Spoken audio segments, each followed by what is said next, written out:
आज की चर्चा का पहला प्रश्न है, आत्मा की रुचि हो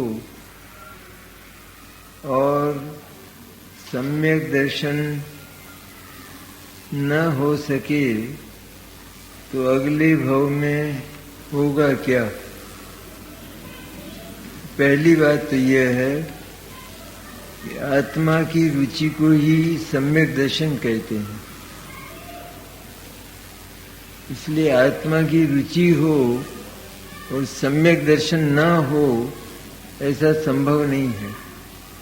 आत्मा की रुचि होने पर संपूर्ण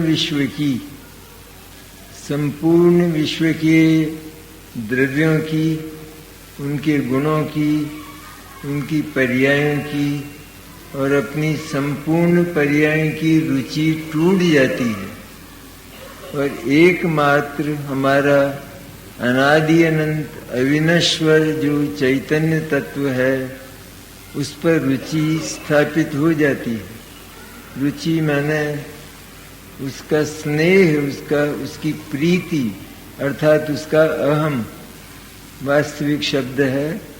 श्रद्धा के लिए, सम्यक दर्शन के लिए अहम, आत्मा का अहम स्थापित हो जाता है। लेकिन रुचि अगर यहाँ पर केवल विकल्पात्मक हो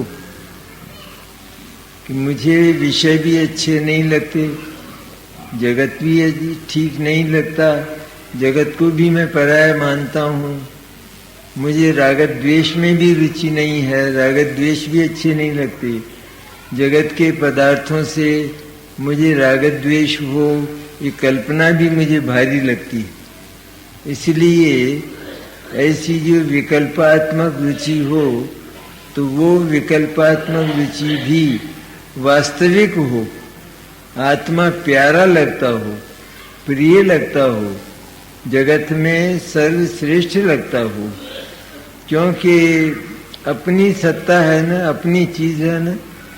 जब पराई सत्ता में, पर वस्तु में हमें कुछ मिलता नहीं है, वे हमसे बिल्कुल न्यारे हैं, हमसे सर्व संबंध रहित हैं, तो ऐसे जो पदार्थ हैं उन पदार्थों पर अगर हम अहम भी करें, विश्वास भी करें तो हमको क्या मिलने वाला है?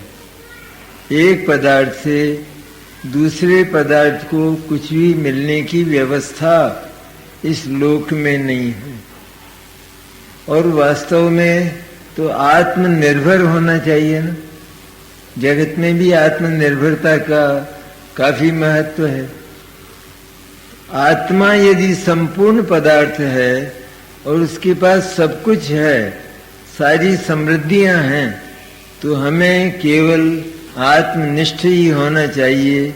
उस आत्मा की ही रुचि और उस आत्मा का ही अहम होना चाहिए। तो जब वो अहम होता है तब तो निश्चित उसी अहम को सम्यक दर्शन कहते हैं।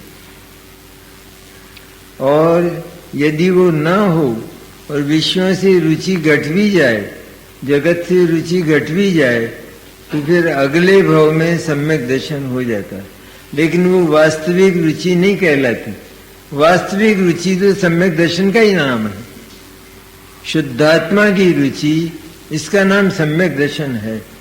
तो वो अगर नहीं होती है फिर भी चित्त में विषय नहीं सुहाते।